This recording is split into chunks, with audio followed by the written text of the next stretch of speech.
Hello दोस्तों, त्रिकोणमिति के एक नए वीडियो में फिर से आपका स्वागत है। जैसा कि आप पार्ट 1 में देखे होंगे कि हम कॉन्सेप्ट की बात कर रहे हैं और बोले थे सबसे पहले आपको फार्मूला याद करना पड़ेगा। तो हम लोग पार्ट 1 में पहला कॉन्सेप्ट देखे थे, अब दूसरा कॉन्सेप्ट की तरफ आगे बढ़ रहे हैं। उसके बाद आपका फार्मूला आता है, जैसे होता है साइन थीटा बराबर इसका उल्टा होता है, क्या होता है, 1/cosec थीटा। क्या होता है, 1/cosec थीटा। जब इसको गुना कर देते हैं जब इसको गुना करते हैं साइन थीटा गुना cosec थीटा, तो बराबर क्या हो जाता है, 1। उसी प्रकार अगर हम दूसरा की बात किया जाए तो cos थीटा का उल्टा क्या होता है, sec थीटा। हमको याद रखना पड़ेगा। और इसको गुना करेंगे तो क्या हो जाएगा, तो cos थीटा गुना sec थीटा बराबर 1। इसलिए हम बता रहे हैं कि ताकि जब हम क्वेश्चन को सॉल्व करेंगे तो ये फार्मूला सब यूज होगा। तीसरा बात अगर देखा जाए तो टेन थीटा का उल्टा क्या हो जाएगा, कॉट थीटा। फिर इस तरह से अगर ये गुना होता है तो टेन थीटा गुना कॉट थीटा बराबर क्या हो जाएगा, 1। तो ये मतलब साइन थीटा का उल्टा 1/cosec थीटा। अगर cosec थीटा का भी उल्टा पूछे तो 1/sin थीटा होता है। दोनों गुना किए 1। फिर cos थीटा का उल्टा होता है 1/sec थीटा। दोनों गुना किए फिर 1। फिर टेन थीटा का उल्टा cot थीटा और cot थीटा का उल्टा 1/tan थीटा। फिर दोनों को गुना किए तो बराबर 1। ये पहला कॉन्सेप्ट है। अब नेक्स्ट की बात अगर देखा जाए तो इसमें पूछता है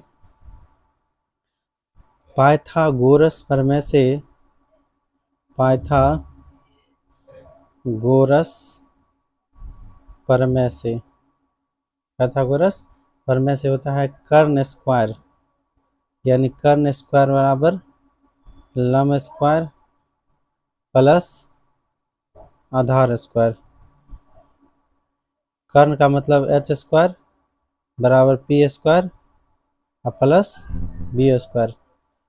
अगर इसी में पी स्क्वायर बराबर अगर पूछे तो H square minus B square हो जाएगा। फिर अगर उल्टा पुल्टा अगर किए तो बी स्क्वायर बराबर H square minus P square. ये था पाइथागोरस प्रमेय का थ्योरम। ये सब भी हमको जानकारी रहना बहुत ज़रूरी है, हिसाब सॉल्व करने में ज़्यादा मदद करेगा। अगर तीसरा की अगर बात किया जाए तो sine square theta plus cos square theta बराबर क्या होता है, 1। क्या होता है, sine square theta plus cos square theta बराबर 1। हमको मेन इसमें एक ओरिजिनल ये याद रखना है, उसी से 2 बन गया है। ये मेन याद रहेगा, 2 ऑटोमेटिक याद हो जाएगा। अगर बात करें sine square theta plus cos square theta बराबर 1, इससे एक फार्मूला बना। दूसरा फार्मूला बन जाएगा, इसी में ये इस पार चल जाएगा तो प्लस है तो माइनस होगा, 1 माइनस कॉस स्क्वायर थीटा। तो एक फार्मूला ये भी याद रखना है आपको, ये दूसरा फार्मूला भी याद रखना है। एक तीसरा फार्मूला इसी की बात किया जाए तो कॉस स्क्वायर थीटा बराबर क्या हो जाएगा, ये इधर जाएगा तो 1 माइनस साइन स्क्वायर थीटा। तीनों वीवीआई फार्मूला है और आपको याद रखना पड़ेगा क्वेश्चन सॉल्व करने के लिए। अगर हम बात करें sec square theta minus tan square theta बराबर क्या होता है, 1। एक नंबर हुआ। फिर 2 नंबर सेक स्क्वायर थीटा जब इधर आएगा तो क्या हो जाएगा, 1 प्लस टेन स्क्वायर थीटा। ये भी फार्मूला इंपॉर्टेंट है, ये भी फार्मूला इंपॉर्टेंट है। और इसी में बात करें हम टेन स्क्वायर थीटा, ये इधर जाएगा तो ये प्लस 1 है तो इधर जाएगा तो क्या हो जाएगा, सेक स्क्वायर थीटा माइनस 1। आपको याद रखना पड़ेगा ये सारे फार्मूले और सब के सब वीवीआई फार्मूला है आपको, क्योंकि त्रिकोणमिति का लगभग 95% हिसाब जो है आपका फार्मूला यानी कि सूत्र से ही बनता है। इसलिए फार्मूला याद होना बहुत ज़रूरी है।